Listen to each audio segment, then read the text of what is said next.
Este es nuestro día 284, el libro 41 de la Biblia, que es el Evangelio de Marcos. En primer lugar, hablaremos del capítulo 4, los misterios del reino de Dios. ¿A quiénes están dados? ¿Para quiénes son? Son para nosotros, son para los discípulos. La suma de la palabra, el reino inconmovible, el espíritu de sabiduría y revelación ha sido enviado para nosotros, ha sido reservado para los discípulos. ¿Estás recibiendo el espíritu de sabiduría y de revelación? ¿Estás entendiendo las parábolas? ¿Estás conociendo la suma de la palabra? Veamos también que la palabra está escrita en parábolas. Entender la parábola del sembrador te va a hacer entender las otras parábolas. Hay tres oportunidades en la Biblia para entenderla. La primera está en Mateo, la segunda está en Marcos y la tercera está en Lucas. Necesitamos ver, oír y entender esta parábola con los ojos espirituales y captar su sentido inconmovible para convertirnos, para que nos sean perdonados los pecados. Tomemos la oportunidad que nos da el Señor en este Evangelio y vamos a comentar cada uno de los puntos. Primero, el sembrador es el que siembra la palabra. Por allí escuché una interpretación, bueno, la leí, una interpretación importante porque ese es en una Biblia comentada y el comentario era que nosotros somos los que sembramos las semillas de fe y se refería a las ofrendas. En realidad, esta parábola no está hablando de eso. El sembrador es el que siembra la palabra y es el Señor. La semilla es la palabra, es la Biblia, es Cristo mismo. Veamos también que cada una de las personas que están mencionadas en esta parábola están descritas en función de su crecimiento y en función de cómo se relacionan con la palabra. Nosotros somos la tierra, es necesario que la palabra, es decir, la semilla, crezca, que dé fruto. Para esto necesitamos entender.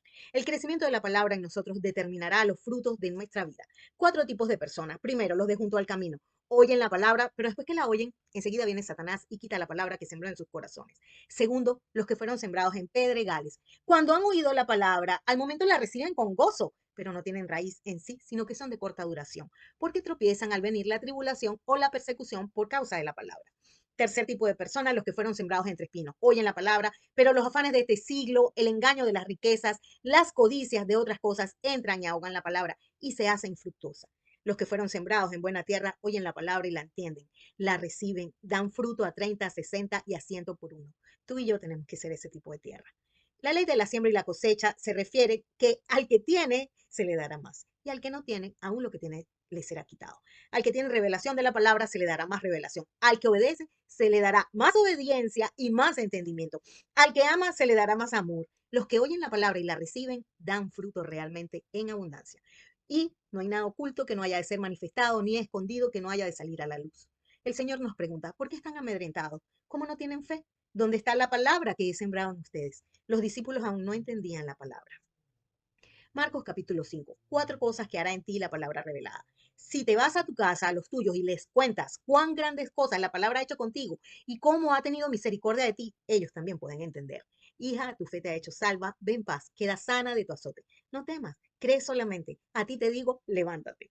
Y comenzaron a rogarle que se fuera de sus contornos. Reflexionemos en esto. No es algo que sucedió solo allí. La palabra liberta y sana donde quiera que se revela. Pero las ganancias pueden ser más importantes que la libertad. Esta historia se repite cada vez que la palabra es revelada, pero los que tienen autoridad prefieren continuar tal como están, seguir con sus mismas doctrinas y ataduras porque así les produce ganancias.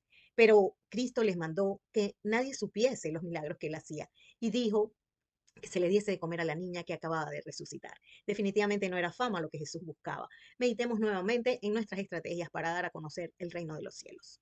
Vamos a orar. Señor, enséñanos a orar en base a tu verdad. Amén. Tu siervo Mirsatriz Silva de Rivera, Raúl Vicente Rivera Ramírez, una sola meta, 365 días con la palabra. Solo nos faltan 81 días. Hermano, no desmayes. Dios te bendiga.